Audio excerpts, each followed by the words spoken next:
हरे कृष्णा। तो आज का सेशन शुरू करते हैं। आज का टॉपिक है फेसिंग आवर फियर्स। डर के आगे जीत है। तो डर को क्या करना है, बस हमें उसको फेस करना है। To face our fears. हमारे बहुत सारे डर हैं अपने जीवन के। कुछ है हमारे पास, उसका खो जाने का डर लगता है। कोई बहुत ही नजदीक है, हमारे हृदय के बड़े निकट है, हमारे परिवार के लोग हैं, उनको खो जाने का डर लगता है। धन को खो जाने का डर लगता है। अपनी जॉब न चली जाए उसका डर है। पति की जॉब ना चली जाए उसका डर है। बच्चे आगे चल के क्या करेंगे इसका डर है। बच्चे हमें घर से बाहर ना निकाल दें इसका डर है। मेरे शरीर को कुछ ना हो जाए, इसको अगर कुछ रोग हो गया फिर क्या होगा, इसका डर है। तो ऐसे बहुत सारे डर हैं, लिस्ट बड़ी लंबी है।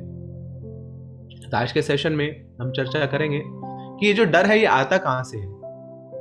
पहली चीज ये चर्चा करेंगे कि डर का मैकेनिज्म क्या है, कहां से उत्पन्न होता है, कैसे हमें ये ग्रस्त करता है। फिर उसके बाद हम चर्चा करेंगे 4 प्रिंसिपल्स की, कैसे हम अपने डर के ऊपर हम हावी हो सकते हैं, कैसे हम डर को जीत सकते हैं, कैसे हम अपना डर भगा सकते हैं, क्या ऐसे नुस्खे अपनाएं। तो इसकी हम चर्चा करेंगे। और फिर फाइनली शास्त्र क्या बताते हैं भय के बारे में, डर के बारे में, उनसे भी हम सीखने का प्रयास करेंगे। आइए शुरू करते हैं। डर कहां से आता है। कुछ लोग कहते हैं कि ये सब कुछ मन में है। अगर मन चंगा है, मन अच्छा है, तो डर कुछ भी नहीं कर सकता। एक बार हमारे जेएनयू में ही एक सन्यासी आया। इस्कॉन का नहीं था, बाहर का था। सैफ्रॉन रॉब्स उसने डाली हुई थी। हमारा घर था पहले दूसरी जगह, तो मैं वहां बाहर से निकला तो सन्यासी क्या कर रहा है, सिगरेट फूक रहा है। वो एक कॉन्फ्रेंस में आया था, स्पिरिचुअल कॉन्फ्रेंस थी, तो उसमें एज अ गेस्ट स्पीकर आया था। तो आके थोड़ा मुझे ज्ञान दे रहा था। बोला कि देखो, कुछ भी करो ना, मन अच्छा होना चाहिए। मन स्ट्रांग है आपका तो आप कुछ भी कर सकते हो। देखो पिछले 20 साल से सिगरेट फूक रहा हूं मैं, कुछ नहीं हुआ मेरे को, मेरा मन स्ट्रांग है। हुआ क्या कि उसके 6 महीने बाद ही उसको लंग कैंसर हुआ, निपट गया वो। ये ऐसा नहीं है कि आपका मन बड़ा अच्छा है उसके बाद आप कुछ भी कर लेंगे तो उसका रिएक्शन आपको नहीं मिलेगा। तो एक्चुअली में 3 प्रकार के सच होते हैं, 3 प्रकार की रियलिटीज हैं। पहली है फिजिकल रियलिटी, दूसरी मेंटल रियलिटी, और तीसरी स्पिरिचुअल रियलिटी। हाँ, मेंटल रियलिटी है वो एक पार्ट है, मगर इसके अलावा भी और सच भी है। अगर कोई बोलता है कि सब कुछ मन का खेल है, मतलब वो फिजिकल रियलिटी को दरकिनार कर रहा है, वो स्पिरिचुअल रियलिटी को डिनाई कर रहा है, बोल रहा है बस सब कुछ मन में है। नहीं, फिजिकली भी तो कुछ होता है। जैसे आप सड़क के किनारे बैठे हैं और एकदम से एक गाड़ी आपकी और आ रही है, तो क्या करेंगे? ऑब्वियसली आपको डर लगेगा ना। अब ये जो डर लगा आपको, ये आपके मन से बाहर है। ये केवल मन की वस्तु से डर नहीं लगा आपको, वो वस्तु मन से बाहर थी जिसने आपको डराया। तो क्या करेंगे? उस डर से आप दौड़ के वहां से भाग जाएंगे। अब ये डर तो अच्छा है ना। सपोज आपको ये डर लगे नहीं कि सामने गाड़ी आ रही है और आप आराम से बैठे वहां, अब सितारे गिर रहे हैं दिन में। तो ऐसा fear, it is not just desirable, it is essential also. तो कई बार डर लगना अच्छा भी है। अगर उस समय डर नहीं लगा तो आपके शरीर का कोई रिएक्शन नहीं आया तो बड़ा ही घातक हो सकता है ना वो आपके लिए। अब वो जो डर आया वो क्या है, वो फिजिकल रियलिटी से आया, वो हमारे लिए बेनिफिशियल है। मगर हमारे जितने भी जो डर होते हैं वो केवल फिजिकल रियलिटी से नहीं आते। कई बार डर मेंटल लेवल से भी आता है। और जब मेंटली हमें डर लगता है तो वो डर एक्सपैंड करता है और वो एग्जैगरेटेड फॉर्म में हमारे सामने आता है कि हल्का सा कुछ ट्रिगर हुआ और उसका जो रिस्पॉन्स है बड़ा ही एक्सेसिव निकला। जैसे आप ऑफिस में गए और आपके बॉस की आंख में आपने बड़ी स्ट्रेन देखा, बड़ी टेंशन देखी, तो ये उस टेंशन से उसने आपको देखा कि वो टेंशन भरी नजरों से एक एक ग्लास आपके ऊपर गिर गई आपके बॉस की, तो व्यक्ति सोच सकता है अरे बॉस आज बड़ा परेशान है, मतलब मेरी नौकरी तो गई। जबकि बॉस के मन में ऐसा कुछ नहीं है, वो किसी और कारण से परेशान है। पत्नी ने आज जले हुए पराठे खिला दिए उसको, मगर परेशानी तो है वो परेशानी जब आपने देखी अपने बॉस की आंखों में, तो एम्प्लॉय को लगने लगा कि भैया मेरा तो पत्ता साफ हो गया। तो हुआ क्या कि वो जो दृष्टि आपके ऊपर पड़ी बॉस की, तो आपके मन ने उसको एक्सपेंड करना शुरू कर दिया। अब मेरा क्या होगा भाई, मेरे घर वालों को क्या होगा, मेरे बच्चे रोड पे आ जाएंगे, क्या होगा मेरे बच्चों का, ये घर की ईएमआई कैसे भरूंगा मैं, क्या होगा मेरा घर जब्त कर लेंगे लोग क्या कहेंगे मेरे बारे में, क्या कहाँ खाएंगे हम, क्या खाएंगे हम। तो कांपने लग रहा है, वो बेहोश हो जाता है।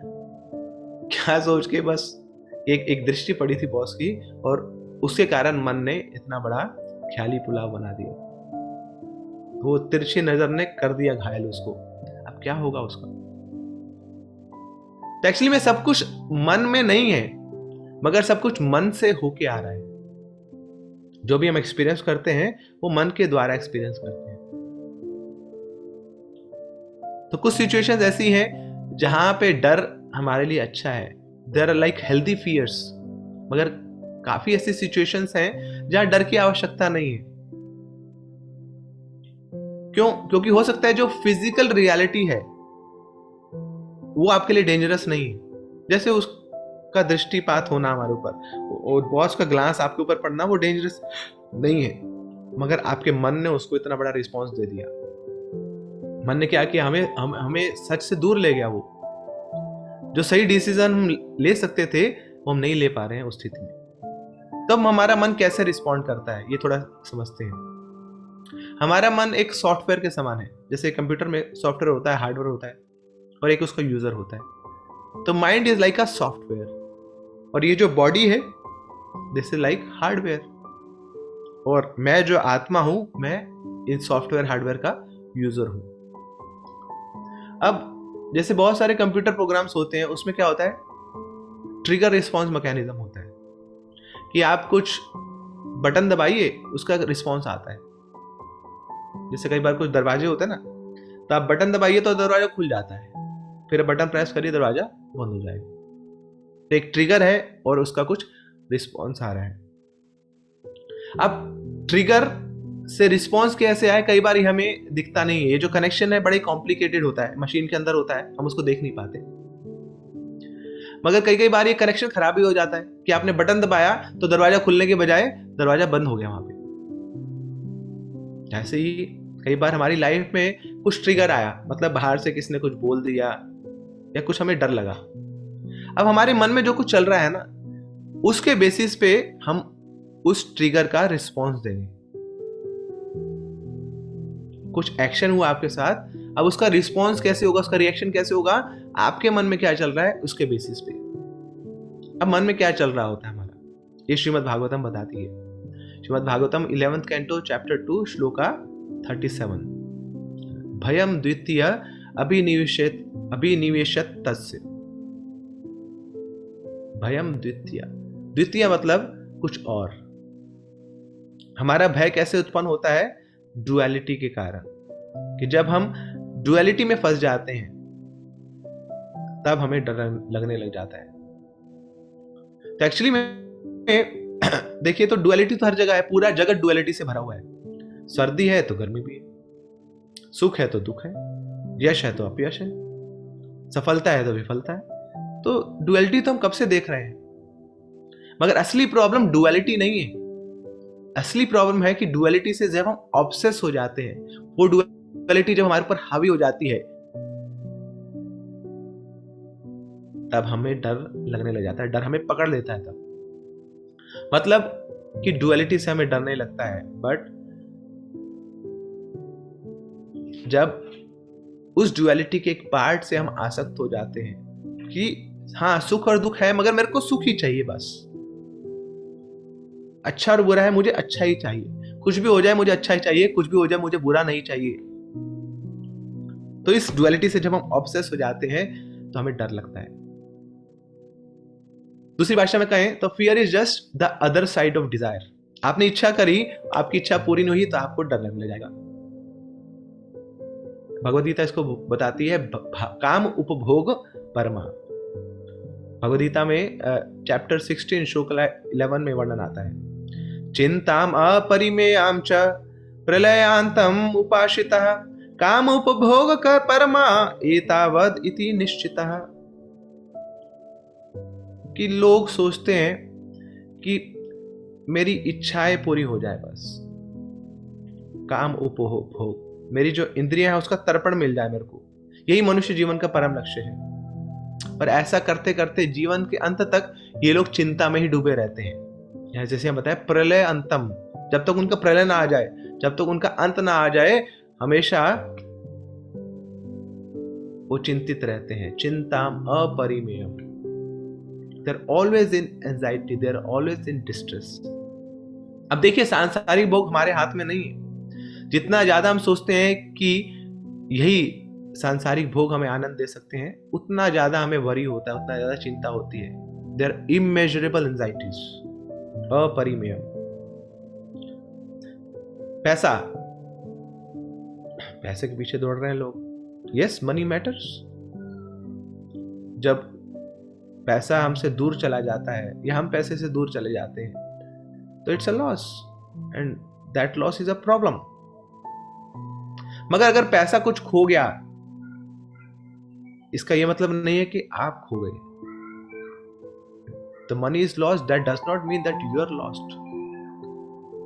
Our self worth should not be just reduced to our net worth. बस मेरा अस्तित्व तभी है जब मेरे जीवन में पैसा है, मेरे जीवन में ऐश्वर्य है। और अगर पैसा नहीं है, ऐश्वर्य नहीं है, चीजें नहीं है, तो मैं कहीं का नहीं हूं, मैं डफर हूं ना, मेरा अस्तित्व ही खत्म हो गया, मैं कहीं का नहीं रहा। ऐसा सोचना ये क्या करेगा? ये आपको हमेशा चिंता में रखेगा। तो ये ऐसे हमारा मन कार्य करता है कि उसको छोटा सा एक ट्रिगर मिला और उसका एक्सेसिव रिस्पॉन्स आया। क्यों? क्योंकि mind is attached to duality, और उस डुअलिटी के कारण, डुअलिटी का जो विपरीत है, जो मुझे नहीं चाहिए, वो मेरे जीवन में अनएक्सेप्टेबल है, मैं उसको स्वीकार करने वाला हूं ही नहीं। और इसके कारण अगर वो मेरे जीवन में आता है, मुझे सुख चाहिए और दुख मेरे जीवन में आ गया, तो ये मेरे लिए डिजास्टर है। सब कुछ कहां से आ रहा है? It is coming from mind. So most of our fears they are in mind than physical reality. हाँ, फिजिकल रियलिटी से भी कुछ डर आते हैं, मगर वो डर भी मन में आके बहुत बड़े बन जाते हैं।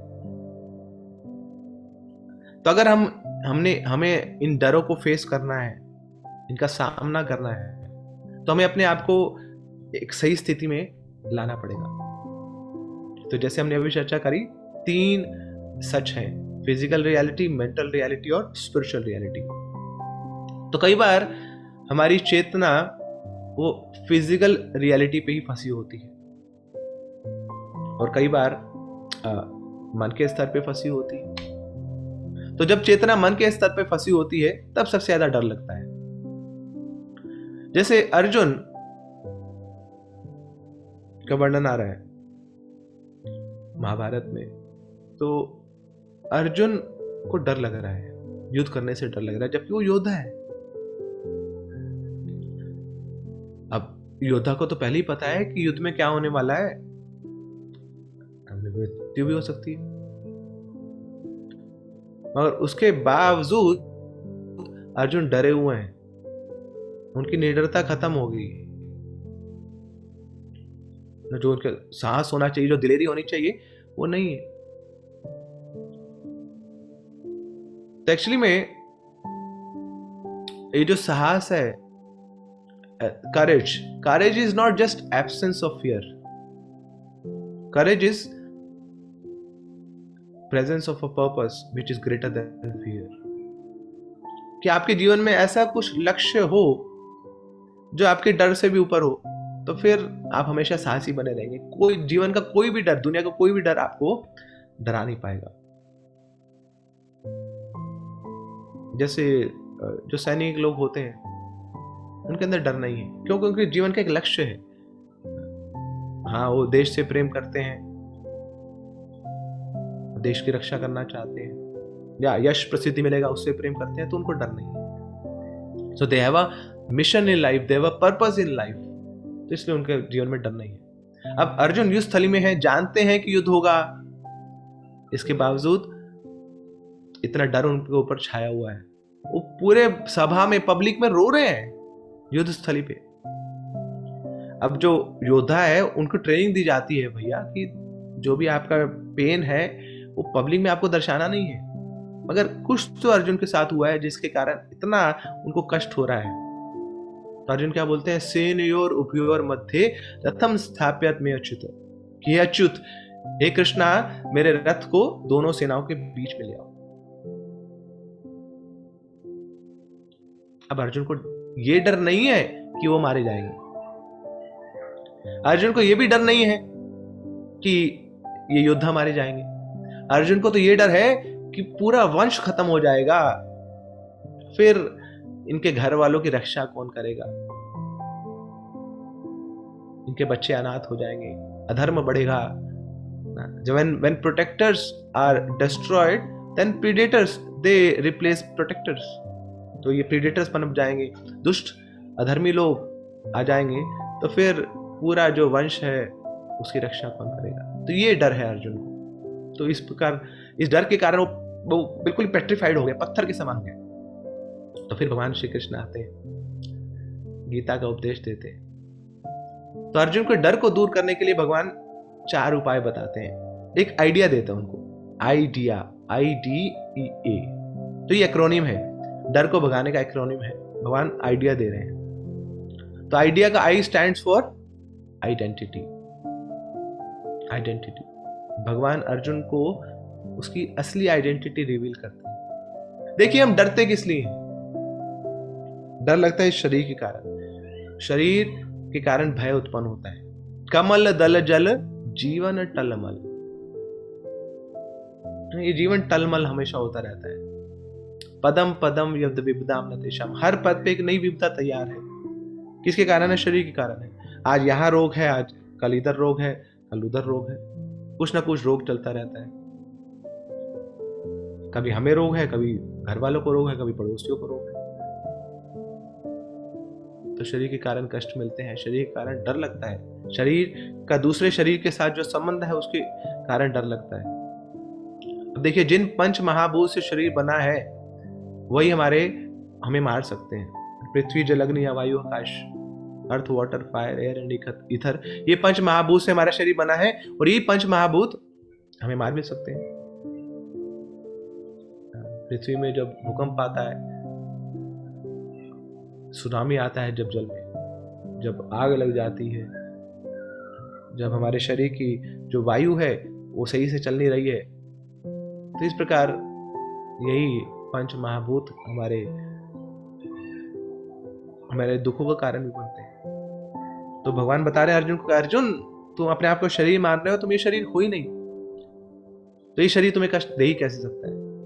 असली में तुम क्या हो? आप आत्मा हो, यू आर स्पिरिट सोल।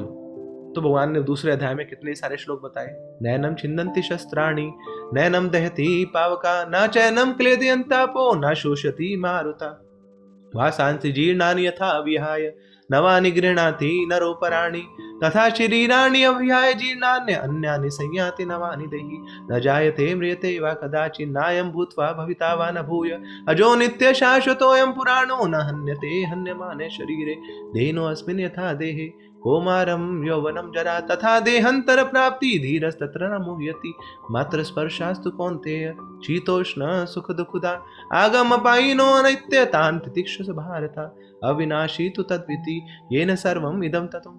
तो इस प्रकार भगवान ने कितने सारे श्लोकों में अर्जुन को समझाया कि ये शरीर के मर जाने पर आप नहीं मरते हैं, क्योंकि आप शरीर नहीं है, you are different than this body, you are spirit soul. तो अब भगवान ने अर्जुन को उनकी असली आइडेंटिटी रिवील करनी।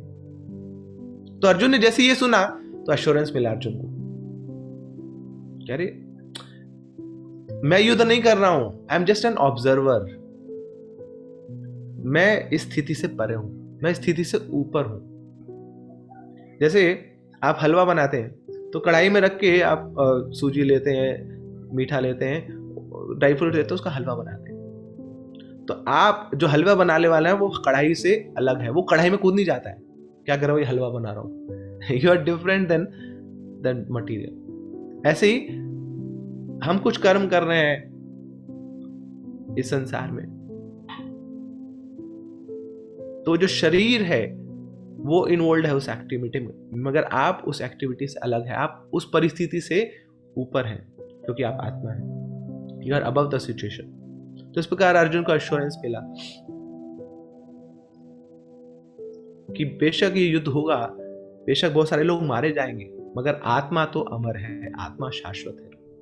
जैसे अभी हम लोग यहाँ पर चर्चा कर रहे हैं, वार्तालाप कर रहे हैं, आप बड़े दूर बैठे यहाँ पे श्रवण कर रहे हैं, मैं यहाँ से बोल रहा हूँ, यूट्यूब स्ट्रीमिंग हो रही है, जूम पे ब्रॉडकास्ट हो रहा है। बेशक ये बंद हो जाए, मान लीजिए, है ना, जूम बंद हो जाए, यूट्यूब बंद हो जाए, उसके बाद भी आप वहां पे बने रहेंगे, मैं यहाँ पे बना रहूंगा, हमारी एग्जिस्टेंस खत्म नहीं होती है। तो ये हमारी आइडेंटिटी है, वी आर स्पिरिट सोल्स। हाँ, अभी किसी माध्यम से हम कनेक्टेड हैं, अगर ये माध्यम नहीं रहेगा फिर भी हमारी एग्जिस्टेंस बनी रहेगी। So that means we are spirit souls, जो अनश्वर है। तो ये आइडेंटिटी भगवान ने रिवील करी, तो ये आइडिया दिया भगवान ने। तो अगर हमें अपनी आइडेंटिटी जाननी है तो हमें क्या करना पड़ेगा, हमें फिलॉसफी को जानना पड़ेगा, बार बार रेगुलरली शास्त्रों को पढ़ना पड़ेगा। ये सुनना बड़ा आसान है, बोलना बड़ा आसान है, मैं आत्मा हूं, मगर उसको रियलाइज करना उतना ही मुश्किल है। इस प्रकार जब अर्जुन को पूरा एश्योरेंस हो गया कि वो लोगों को मार नहीं रहे हैं, वो तो एक निमित्त मात्र हैं, भगवान का जो आदेश है उसका पालन कर रहे हैं,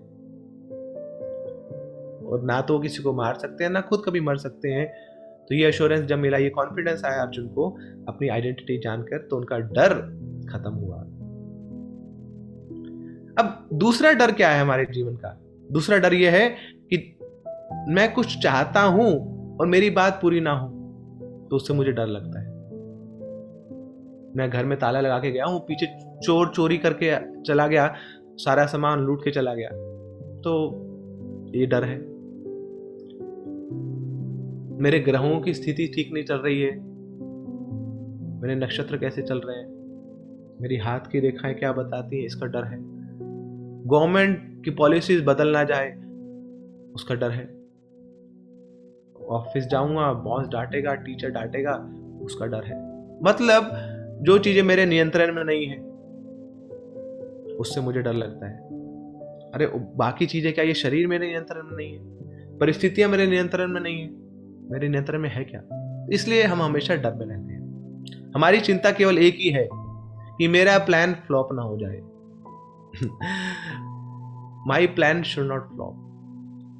और जब फ्लॉप होता है, जितनी बार फ्लॉप होता है उतना बार हमें डर लगता है, और उतना ज्यादा डर लगता है। तो फियर का एक फॉर्मूला है, बड़ा सिंपल फॉर्मूला है, फॉर्मूला फॉर फियर।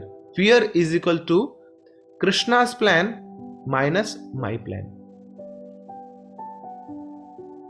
हम सबका अपना अपना कुछ प्लान है, इच्छाएं हैं, एक्सपेक्टेशंस हैं, हमारे करियर गोल्स हैं, मगर भगवान का कुछ और प्लान है। तो जब जितना ज्यादा मेरा प्लान भगवान के प्लान से डिफर करेगा, उतना ज्यादा मुझे डर लगेगा, और जितना ज्यादा मेरा प्लान भगवान के प्लान के अनुसार होगा, उतना ज्यादा मैं निर्भय रहूंगा, उतना ज्यादा मैं फियरलेस रहूंगा, उतना ज्यादा मैं कॉन्फिडेंट रहूंगा। श्रील प्रभुपाद अमेरिका गए, जलदूत पे सवार होकर 30 दिन की यात्रा थी, एक मालवाहक जहाज पे प्रभुपाद गए थे। तो वहां प्रभुपाद ने उसके आखिरी दिनों में एक बड़ा सुंदर गीत लिखा, बोड़ो कृपा होइले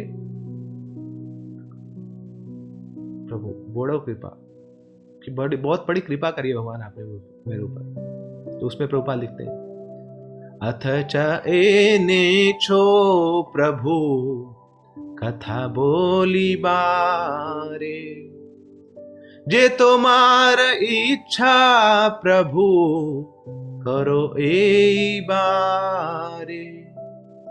अनिया छो यदि प्रभु हमारे ना चाहते, ना चाहो प्रभु, ना चाहो से माते। काष्ठेर पुतली यथा, ना चाहो से माते। तो प्रभुपाद जी लिख रहे हैं, जे तुम्हारी इच्छा है प्रभु करो ही पारे। जो आपकी इच्छा है वो मेरे साथ आप कर लीजिए। अनियाचो यदि प्रभु हमारे ना चाहते, जैसे आप मुझे नचाना चाहते हैं आप मुझे नचाइए। नचाओ प्रभु, नचाओ से मते। जैसा आपका मन कर रहा है वैसे मुझे आप नचाइए। काष्ठेर पुतिला, जैसे पुतली होती है ना, पपेट, उसको क्या कर रहता है, नचाया जाता है। ऐसे ही आप जैसे मुझे नचाना चाहे आप मुझे नचाइए, मैं आपकी कठपुतली के समान। दैट मीन्स मेरा कोई अपना प्लान नहीं है, मैं कोई अपना एजेंडा लेके नहीं जा रहा हूं अमेरिका में। मैं आपके ऊपर निर्भर हूं। आप मुझसे जो कराना चाहते हैं आप मुझे कराइए, मैं तैयार हूं आपके प्लान को स्वीकार करने के लिए। देखिए, प्रभुपाद जी से पहले प्रभुपाद जी के बहुत सारे गुरु भाई भी अमेरिका गए थे, वेस्ट गए थे, सब असफल हुए। प्रभुपाद जी को ऐसी कोई चिंता थी नहीं कि मैं सफल हुआ या असफल हुआ। प्रभुपाद जी को ये पता था मैं कृष्ण के ऊपर निर्भर होकर जा रहा हूं, और जैसा कृष्ण मुझसे कराना चाहते हैं अगर मैं वैसा कर लूंगा तो ये मेरे जीवन की सफलता है। जैसे मेरे गुरु चाहते हैं मैं वैसा कर दूंगा, ये मेरे जीवन की सफलता है। इसलिए कोई भय नहीं था प्रभुपाद जी को, वो निर्भय थे, वो अभय थे। तो ये भगवान ने अर्जुन को दूसरा उपदेश दिया, दूसरा ट्रिक बताया डर से जीतने का। वो है डी, आइडिया का D. D stands for divinity, भगवान की भगवत्ता, दिव्यता को जानना। कई बार हमारे जीवन में बड़ी बड़ी प्रॉब्लम्स आ जाती हैं, और जो प्रॉब्लम है हमसे बहुत ऊंची होती है, मगर हमें जानना पड़ेगा कि जो भगवान है उस प्रॉब्लम से भी ऊंचे हैं। That's why they saying, do not tell God that how big is your problem, but tell problem that how big is your God। कि हाँ, जो विपत्ति है आपके जीवन में बहुत ऊंची है, बहुत बड़ी कठिनाई आई है आपके जीवन में, आप उसको पार नहीं कर पा रहे, मगर भगवान उस कठिनाई से भी ऊंचे हैं। तो देखिए, जितना ज्यादा हम प्रॉब्लम के ऊपर फोकस करते हैं वो प्रॉब्लम उतनी ही बड़ी बनती जाती है, और जितना ज्यादा हम भगवान पे फोकस करते हैं वो प्रॉब्लम उतनी छोटी होती जाती है, क्योंकि भगवान तो अथाह है, इज अनलिमिटेड, वो दिव्य है, तो उनके सामने सारी जो प्रॉब्लम्स बड़ी छोटी छोटी है। आप रोड पे चल रहे हैं तो बिल्डिंग्स बड़ी ऊंची ऊंची दिखती है, 50 मंजिला, 100 मंजिला, सच बिग टावर्स। मगर आप फ्लाइट पे चले जाएं तो वो सारी जितनी टावर्स हैं छोटी छोटी माचिस के तीले जैसी दिखती हैं, छोटी सी। ऐसे ही हमारे पास अगर भगवान का सहारा है तो जितनी भी विपत्तियां हैं जीवन की वो बहुत छोटी हैं। Krishna is such a big personality. तो जैसे हमने भागवत का श्लोक वही पढ़ा था, भयम द्वितीय अभिनिवेशिता स्यात्। हमें डर क्यों लगता है? डुअलिटी के कारण, डुअलिटी के साथ अटैचमेंट के कारण। ईशाद अपेतस्य विपर्यो अस्मृति। क्यों? क्योंकि हम ईश भगवान को भूल जाते हैं, उनकी विस्मृति के कारण हमें डर लगता है। अब हाँ, चोर को आपने देख लिया तो डर तो लगेगा आपको, मगर चोर के साथ अगर पुलिस भी खड़ी है तो फिर आपका डर खत्म हो जाएगा, बोले पुलिस संभालेगी इस चोर को। ऐसे ही हमारे जीवन में खतरे तो हैं, विपत्तियां तो हैं, तो उनसे डर तो लगता है, मगर हम देखेंगे, महसूस करेंगे, रियलाइज करेंगे कि मेरे जीवन में भगवान भी है और उनके ऊपर फोकस करेंगे तो उनके सामने ये जो डर है ये टिक नहीं पाते, ये जो विपत्तियां खतरे हैं टिक नहीं पाते। तो उस व्यक्ति के जीवन से भय भाग निकल जाता है, दूर चला जाता है, जो भगवान के ऊपर फोकस करते हैं।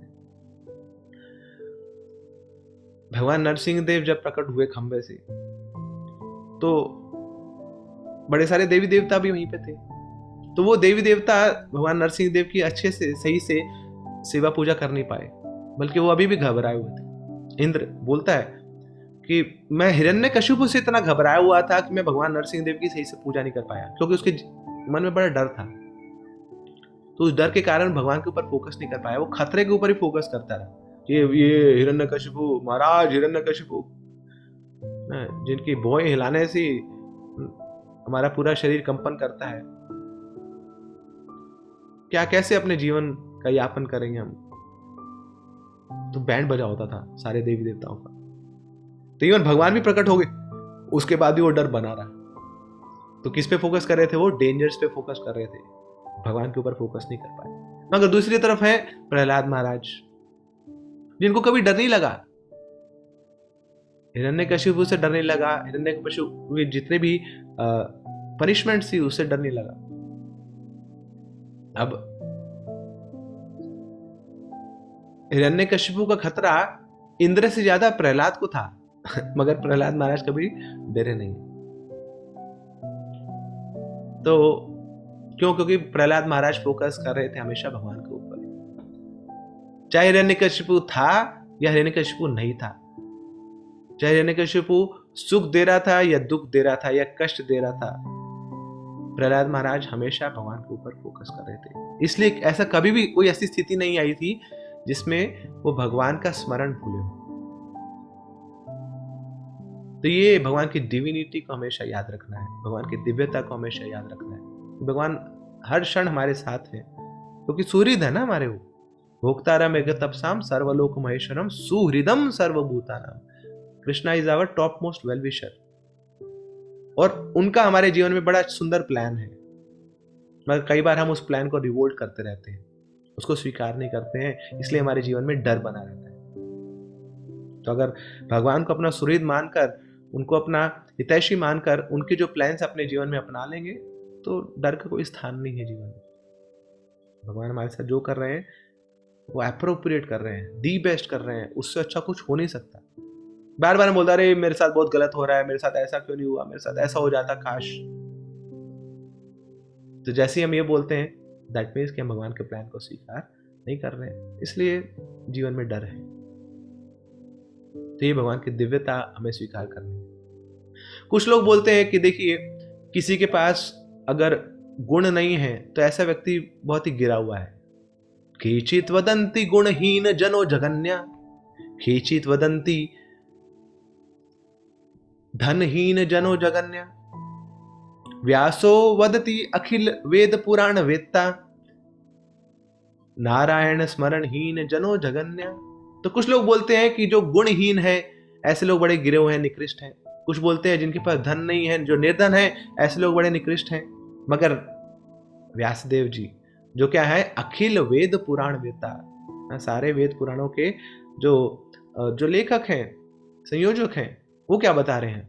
वो क्या बताते हैं? नारायण स्मरणहीन जनो जगन्या, कि जो भगवान कृष्ण के स्मरण से विहीन है, ऐसा व्यक्ति सबसे निकृष्ट है, सबसे गिरा हुआ है। ऐसे लोगों से हमें दूर रहना चाहिए, जिनको भगवान की विस्मृति हो जाती है, जो भगवान को भूल जाते हैं। मतलब भगवान को भूलेंगे तो क्या करेंगे? अपने आप को याद रखेंगे, अपने अहम जनस्य मोहो अहम अयम ममेति, मैं और मेरा कोई बस बोलते रहेंगे। अश्नम में वसनम में जाया में बंधुवर्गो में इति में कुर्वाणम कालवृको हंति पुरुषा जमा। अंत समय तक लोग क्या करते रहते हैं? हाय हाय, मेरे को खाने को क्या मिलेगा अभी? मतलब डेथ बेड पे है व्यक्ति, अभी भी उसको समोसे खाने की इच्छा खत्म नहीं हुई है, रसगुल्ले खाने की इच्छा खत्म नहीं हुई है। तो अश्नम में, अश्नम मतलब खाना, वसनम में क्या पहनना है मुझे, भाई ये चिंतन चल रहा है। जाया में मेरी पत्नी कहाँ है, बंधु वर्गों में मेरे बच्चे कहाँ है, मेरे परिवारजन कहाँ है। इति में कुर्वाणम, यही मैं करते हुए, जैसे बकरी करते ना मैं, तो ये भी अंत समय तक बस मैं मेरा ये करते करते क्या करते हैं? काल वृको हंति पुरुषा जमा। जैसे बकरी मैं करती है तो उसी समय भेड़िया आता है, बकरी को उठा के ले जाता है। तो ऐसे ही हम जब मैं करते हैं तो ये जो समय का भेड़िया है वो आते हैं अंत समय में और हमारा सब कुछ लूट के चले जाते हैं। तो किसके कारण हुआ? नारायण की विस्मृति के कारण, भगवान की विस्मृति के कारण। तो भगवान क्या बता रहे हैं अर्जुन को? ना, you should remember my divinity, मुझे याद करो, मेरी दिव्यता को याद रखो। ये याद रखो कि मैं आपके साथ हूं और जो भी आपके जीवन में हो रहा है वो मेरी अनुमति से हो रहा है, मेरे सैंक्शन से हो रहा है। दो, हमारे जीवन में जो भी हो रहा है या जो भी गलत हो रहा है, भगवान उसको प्लान नहीं कर रहे हैं, प्लानिंग तो हमारी ही है, जो हमारे एक्शन उसका रिएक्शन मिल रहा है। हाँ, मगर भगवान ने सैंक्शन जरूर किया उसको। That is Krishna's plan, so we should accept Krishna's plan. तो वो एक्सेप्ट किया तो हमारी लाइफ में जो भी डर है वो दूर हो जाएगा। तो डिविनिटी जानने के लिए क्या करना पड़ेगा? हमें भक्ति योग के प्रोसेस को स्वीकार करना होगा। आइडेंटिटी जानने के लिए हमें शास्त्रों का अध्ययन करना होगा, और डिविनिटी, भगवान की दिव्यता जानने के लिए हमें भक्ति योग का सहारा लेना होगा। तो भक्ति योग का एसेंस ये नहीं है कि कुछ रिचुअल को फॉलो करना, बल्कि भक्ति योग का एसेंस है अपने आप को स्पिरिचुअल बनाना, अपने मन को स्पिरिचुअल बनाना। तो उससे क्या होगा? हमारी चेतना भौतिक स्तर से आध्यात्मिक स्तर की ओर ऊपर उठेगी, और जब ऊपर उठेगी तो फिर नीचे की जो प्रॉब्लम्स है वो छोटी लगने लग जाएगी। भक्ति योग के माध्यम से हम अपने आप को भगवान से कनेक्ट करेंगे, और जितनी ज्यादा हम आदत डालेंगे अपने आप को भगवान से कनेक्टेड रहने की, रखने की, तो तब अगर खतरा आएगा भी तो हाँ, हम खतरे के कॉन्शियस तो रहेंगे, मगर हम भगवान के कॉन्शियस ज्यादा रहेंगे।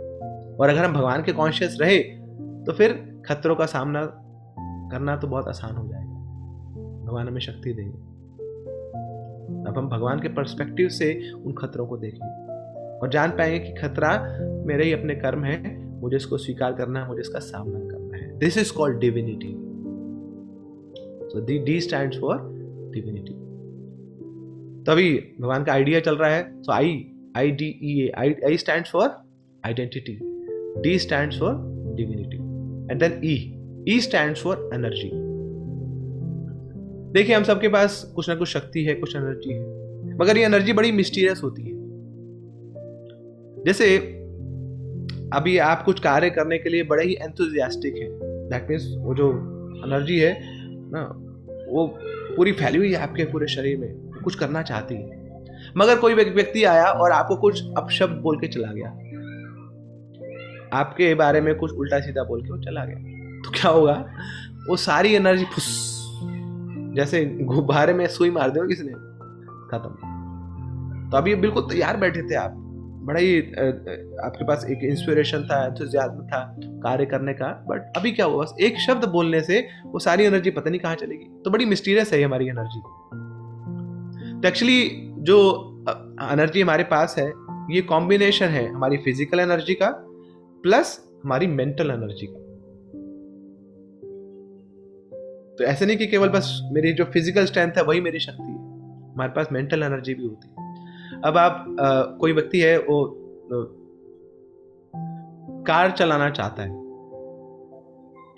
तो कार में पेट्रोल डलवा लिया आपने, मगर उसी समय क्या हुआ कि जो मालिक है गाड़ी का, उसने ड्राइवर को बोला कि तू उल्टे सीधा मत चलाइयो, ढंग से चला गाड़ी को, बार बार तो इतना स्पीड ब्रेकर वो उछाल देता गाड़ी को।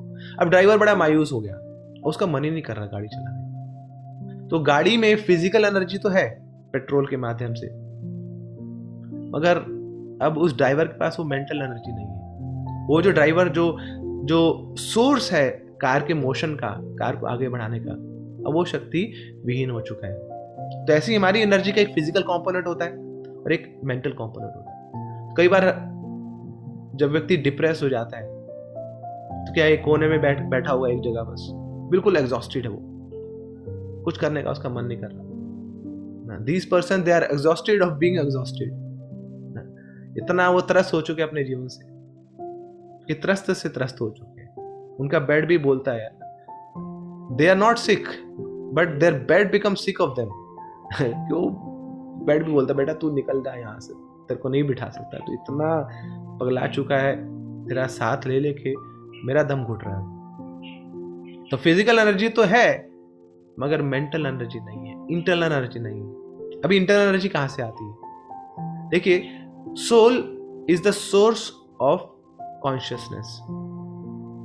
आत्मा चेतना का स्रोत है, और जो चेतना है वो सारी शक्तियों का स्रोत है। तो जैसे आपने लाइट का स्विच ऑन किया, तो लाइट तो है मगर आपका जो बल्ब है वो जला नहीं है। पावर आ रही है, आप पंखा चला के देखते हैं पंखा चल रहा है, मगर लाइट नहीं जली। तो मतलब कि कनेक्शन में कुछ खराबी है कि पावर तो है बट बल्ब जल नहीं रहा है। ये डर का काम है। जैसे हमारे अंदर फिजिकल एनर्जी तो रहती है, मगर डर क्या करता है, हमारी उस एनर्जी को छुपा देता है, हमारी मेंटल एनर्जी को छुपा देता है। तो जब भी हमें डर लगता है तो हमारे दो रिस्पॉन्सेज होते हैं, या तो हम फाइट करते हैं या हम फ्रीज हो जाते हैं, घबरा जाते हैं बहुत। तो जो व्यक्ति फाइट करता रहता है मतलब बड़े हाइपर एक्टिव हो जाता है, हाइपर रिस्पॉन्सिव हो जाता है, ओवर रिएक्ट करने लग जाता है। कई बार होता है ना, बड़े ही ज्यादा लोग डरे होते हैं तो बस बहुत ज्यादा ही ये ताले लगा दो, सीसीटीवी लगा दो, ये कर दो, वो कर दो। They become so maniac about it. और कुछ लोग होते हैं जो त्रस्त हो चुके हैं, जो जीवन से हर आशा खो बैठे हैं। तो ये मोड्स के कारण होता है। तो व्यक्ति फाइट कब करता है, जो बहुत ज्यादा पैशन में होगा तो वो फाइट करेगा, ओवर रिएक्ट करेगा। और जब वो मोड ऑफ इग्नोरेंस में होगा तो वो फ्रीज हो जाएगा, पत्थर के समान हो जाएगा, भैया मेरे बस का कुछ है नहीं।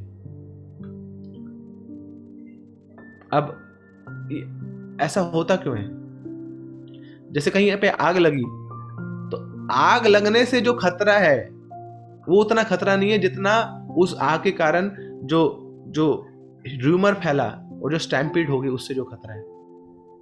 इधर उधर लोग भाग रहे हैं, चिल्ला रहे हैं, ओ, और पूरा स्टैम्पीड हो गया, पता नहीं कितने लोग मर गए। आग से तो ठीक है, एक दो लोगों को करंट लगता, कुछ होता, वो जल जाते, बट पूरा स्टैम्पीड हो गया, सैकड़ों की तादाद में लोग मर गए। तो प्रॉब्लम आती है हमारे लाइफ में, तो उसके लिए एक रिएक्शन आता है हमारे पास, एक अंदर से। मगर वो जो रिएक्शन है कई बार वो प्रॉब्लम से ही ज्यादा बढ़ जाता है और हमारी प्रॉब्लम को और बढ़ा देता है। तो ये सब काम करता है हमारा माइंड। तो जब हमें डर लगता है तो हमारा माइंड उस प्रॉब्लम को इतना बड़ा बना के प्रस्तुत करता है और हमें बोलता है कि बेटा देख, तू कुछ कर नहीं पाएगा, ये प्रॉब्लम इतनी बड़ी है, इतनी खतरनाक है, इतनी भयंकर है, और तेरे पास कोई शक्ति है नहीं।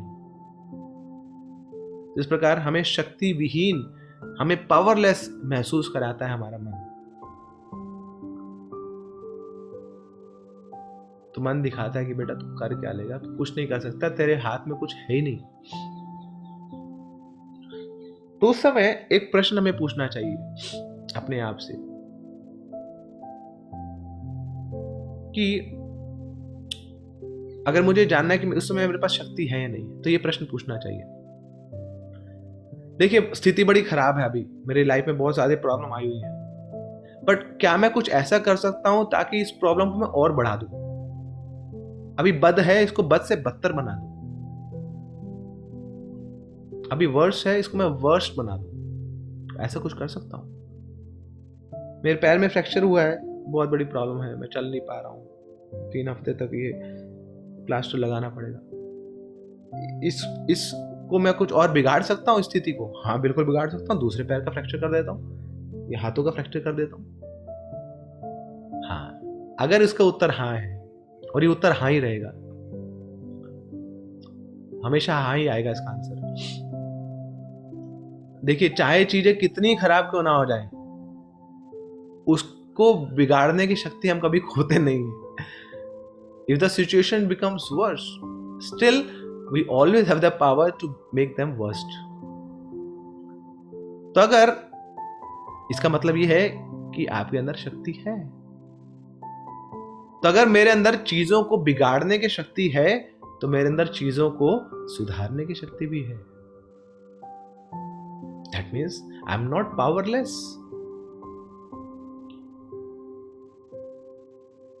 हो सकता है कि कुछ चीजें मेरे कंट्रोल में नहीं है। बस हाँ, एक ही काम कर सकता हूं, मैं भगवान को पुकार सकता हूं। जैसे द्रौपदी के पास दुशासन से लड़ने की शक्ति नहीं थी। जब द्रौपदी को निर्वस्त्र किया जा रहा था भरी सभा में, तो कुछ नहीं कर पा रही थी वो। She was powerless. बट हाँ, एक शक्ति जरूर थी, हाथ उठा के कृष्णा को बुला रही थी। Oh Krishna please save me Krishna. ऐसे ही काफी हम कमजोर पड़ जाते हैं, पावरलेस हो जाते हैं। उस स्थिति में भी कुछ शक्ति तो हमेशा हमारे पास होती है। तो हम ये नहीं कह रहे कि केवल यही एनर्जी बाकी बचती है कि हम भगवान को पुकार पाए, मगर कुछ शक्ति तो जरूर होती है। तो उस समय हमें प्रैक्टिकली सोचना चाहिए, केयरफुली देखना चाहिए कहाँ पे मैं अपनी शक्ति को लगा सकता हूँ। अच्छा ठीक है, मेरी जॉब छूटने वाली है, आसार दिख रहे हैं मुझे को, मगर अभी मैं क्या कर सकता हूँ? मेरे पास जो भी शक्ति बची है उसको कैसे मैं कंस्ट्रक्टिवली यूज कर सकता हूँ? अभी कुछ डेडलाइंस हैं ना, उसको मीट कर लेता हूँ, कुछ प्रार्थनाएं अपनी बढ़ा लेता हूँ, अपने खर्चे कम कर सकता हूँ। So I can do something with whatever energy I'm having. तो जैसे ही हमारे पास ये सेंस आएगी कि मेरे पास कुछ एनर्जी है, तो डर की पकड़ हमारे ऊपर कमजोर पड़ जाएगी। तो क्या करना हमें? We have to identify this energy and we have to start doing something positive, something constructed with that energy which has some purpose. देखिए, जब हम कुछ नहीं करते ना, आइडल बैठे हम, तो उस आइडल टाइम में हमारा मन वो ओवर टाइम करता है। आप तो आइडल बैठे हैं फिजिकली, मगर आपका मन तो लगा हुआ है। Empty mind is devils workshop, खाली दिमाग शैतान का घर है। तो हाँ, मेरे जीवन में बहुत बड़ा खतरा है, बहुत बड़ी प्रॉब्लम आई है, तो मैं हाथ में हाथ धरे बैठूंगा नहीं। मैं अपनी शक्ति को आइडेंटिफाई करूंगा और उसको पर्पसफुली यूटिलाइज करूंगा। तो जिसमें अटेंशन की आवश्यकता है, तो मैं क्या कर रहा हूं? अपनी अटेंशन को अपने मन से निकालकर मैं फिजिकल रियलिटी पे ला रहा हूं। तो फिर क्या होगा? वो जो मन के ऊपर डर की पकड़ थी वो कमजोर पड़ जाएगी। तो मेरी जो चेतना है अब वो मन के लिए अवेलेबल नहीं है, ताकि वो मन उसको मैनिपुलेट कर पाए।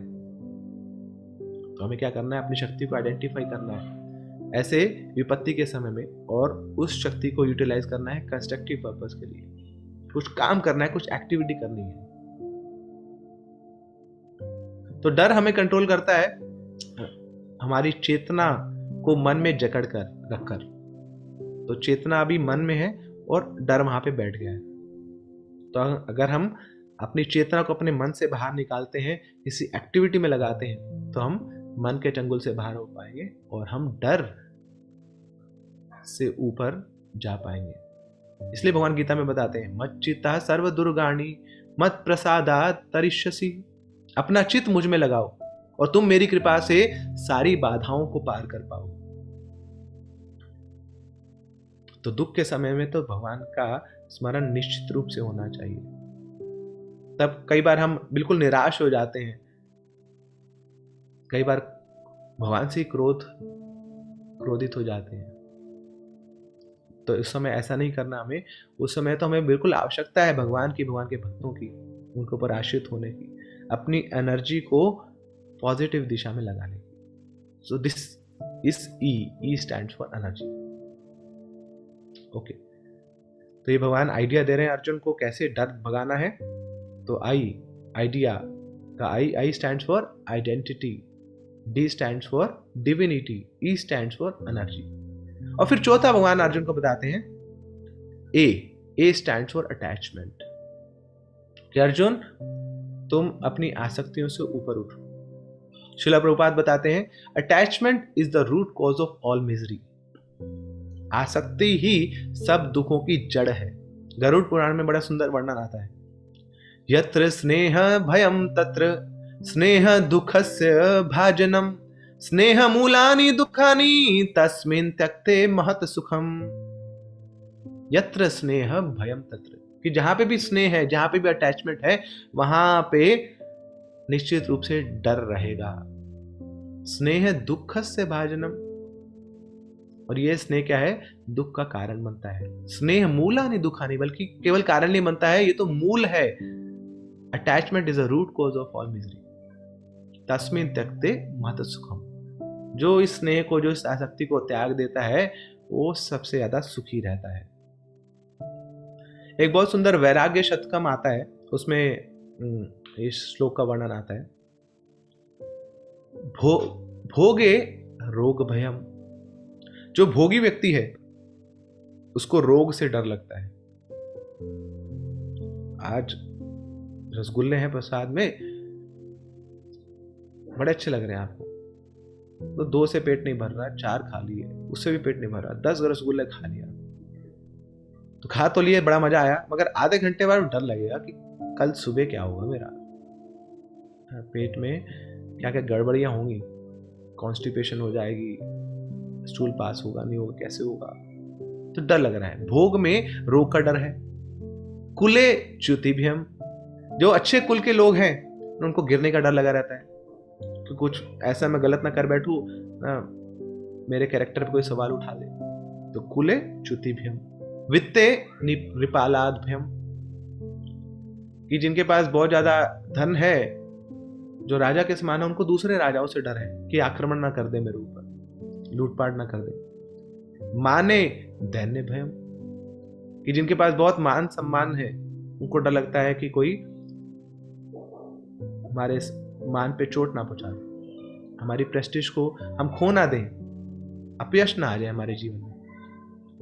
बले रिपुभ्यम, जिसके पास बल है उसको डर लगता है कि कोई सामने कोई और शक्तिशाली व्यक्ति ना आ जाए जिससे मैं हार जाऊं। रूपे जरायाभ्यम, जिसके पास सुंदर रूप है उसको लगता है कि ये चेहरे पे झुर्रियां ना आ जाए मेरी। शास्त्रे वादी भयम, जिसको बहुत शास्त्र आते हैं उसको लगता है कि सामने कोई और व्यक्ति ना आ जाए जो बड़ा शास्त्रों में पटु है, जिसके साथ मैं शास्त्रार्थ ना कर पाऊं, मुझे हरा देगा। गुणे खल भयम, जो गुणवान व्यक्ति है उसको डर लगता है लोगों का, जो असभ्य लोग हैं, जो लाछन लगा सकते हैं उसके ऊपर। काय कृतांताब्धिभ्यम, और जिसके पास शरीर है उसको डर लगा रहता है कि मैं शरीर को खो ना दूं, मृत्यु का भय लगता है उसको। मगर ये जो फियर है हमेशा बना रहता है। For human beings everything is coupled with fear. मगर एक चीज है जो अभय प्रदान कर सकती है, वो है वैराग्य। कि जिस व्यक्ति के पास वैराग्य है, जो आसक्त नहीं है, उसको किसी चीज का डर नहीं है, ले लो भैया जो लेना है, ये बाल मेरे नहीं है, कपड़े मेरे नहीं है, धन मेरा नहीं है, ले लो क्या लेना है, सब कुछ तो भगवान का दिया हुआ है, तेरा तुझको अर्पण। तो जो चीजों से आसक्त नहीं है उसको किसी चीज का डर नहीं है। इस प्रकार भगवान ये चौथा ट्रिक बता रहे हैं अर्जुन को भय से दूर होने का, दैट इज अटैचमेंट, आसक्ति से दूर होना। तो इस प्रकार भगवान ये 4 चीजें बताते हैं अर्जुन को कि सबसे पहले है तुम अपनी आइडेंटिटी जानो कि तुम जीवात्मा हो, तुम ये शरीर नहीं हो, शरीर के कारण डर लगता है मगर तुम शरीर से ऊपर हो। दूसरा, तुम हाँ आत्मा तो हो मगर तुम परमात्मा का अंश हो, तुम्हारा मेरे साथ एक संबंध है, तो तुम मेरी भगवत्ता को जानो, तो मेरी दिव्यता को जानो, मैं हमेशा तुम्हारे साथ खड़ा हूं, तुम्हें किसी चीज का भी मैं कमजोरी नहीं पड़ने दूंगा, हमेशा मैं साथ खड़ा हूं तुम्हारे। तो ये भगवान की डिविनिटी है। ये जो भी कुछ तुम्हारे जीवन में हो रहा है मेरे प्लान के अनुसार हो रहा है, this is my supreme plan. फिर भगवान बताते हैं कि अपनी एनर्जी का यूज करो अर्जुन, मेरी प्रसन्नता के लिए। Use your identify your energy and utilise it for pleasing me. तो कुछ एक्टिविटी कीजिए। क्या बोला भगवान ने अर्जुन को? माम अनुस्मरणेन युद्धश्च, मेरा स्मरण करते करते युद्ध करो। देखो युद्ध करना तुम्हारा धर्म है, क्षत्रिय हो तुम, मगर मेरी प्रसन्नता के लिए युद्ध करो, मेरा स्मरण करते हुए युद्ध करो। और फिर अंत में क्या बताया भगवान ने? यत्र योगेश्वर कृष्ण तत्र पार्थो धनुर्धरा तत्र श्री विजयो भूति ध्रुवा नीतिर्मतिर्ममा, कि जहां पे मैं हूं वहां तो विजय निश्चित है। तो विजय पताका हमेशा तुम्हारी लहराती रहेगी। क्यों? क्योंकि तुम मेरी प्रसन्नता के लिए कार्य कर रहे हो, मेरे लिए युद्ध कर रहे हो। तो ये लाभ होता है गीता पढ़ने का, गीता सुनने का। We regain our confidence. कई बार लोग बोलते हैं ना कि अरे इतने डिप्रेस्ड हैं हम, उनको बोला जाता है गीता पढ़ो। क्योंकि गीता में सारे सूत्र बताए गए हैं कैसे हम अपने डरों से ऊपर उठ सकते हैं, तो कैसे हम अपने मन के चंगुल से निकल सकते हैं। ओके, तो हम समराइज करते हैं ये पूरी डिस्कशन को। तो how to face our fears, अपने डर को कैसे सामना करें। तो लोग बोलते हैं कि सब कुछ मन में है, मगर सब कुछ मन में नहीं है, क्योंकि 3 प्रकार की रियलिटीज होती हैं, फिजिकल रियलिटी, मेंटल रियलिटी और स्पिरिचुअल रियलिटी। हाँ, तो फिजिकल लेवल पे भी डर लगता है हमें, मगर कई बार जो फिजिकल लेवल का डर है वो मन में आके बैठ जाता है और मन उसको बहुत बड़ा प्रस्तुत करता है हमें। तो ये ट्रिगर रिस्पॉन्स मैकेनिज्म है। कुछ ट्रिगर आया तो मन उसको रिस्पॉन्स देता है, मगर मन उसका बड़ा ही एब्नॉर्मल रिस्पॉन्स देता है हमारे लिए। तो बहुत सारे जो हमारे डर हैं वो इनटेंजिबल हैं, हम उनको देख नहीं सकते हैं, छू नहीं सकते हैं। तो माइंड हमारा इमेजिन करता रहता है बहुत ज्यादा। तो अगर हमें डर पे काबू पाना है तो डर कैसे हमारे मन पे काबू पाता है ये हमें जानना पड़ेगा। तो हमारी चेतना हमारे मन में जाके फंस जाती है। तो हमें क्या करना है, उस चेतना को मन से निकालना है, उसको बाहर निकालना है। तो इसके लिए भगवान ने आइडिया दिया है। क्या आइडिया दिया है कि सबसे पहले हमें अपनी आइडेंटिटी को जानना है, फिर हमें भगवान की दिव्यता को जानना है, फिर अपनी जो एनर्जी है भगवान की प्रसन्नता के लिए उपयोग करनी है, और हमारी जो आसक्तियां हैं हमें उससे ऊपर उठना है। तो ये भगवान ने सूत्र बताए हैं डर के ऊपर विजय प्राप्त करने के। तो आइए अब हम कुछ शास्त्रों से जानते हैं, शास्त्रों से सीखते हैं कि शास्त्र क्या बताते हैं डर के बारे में। रामायण में बड़ा सुंदर एक श्लोक है जिसमें भगवान श्री रामचंद्र जी 1 सेकंड में डर दूर करने का सूत्र बताते हैं। बड़े सुंदर सॉल्यूशन है। तो श्री रामचंद्र जी बताते हैं, सकृत एव प्रपन्नो यस तवास्मीति च याचते अभयम सर्वदा तस्मै ददामि एतद व्रतम ममा।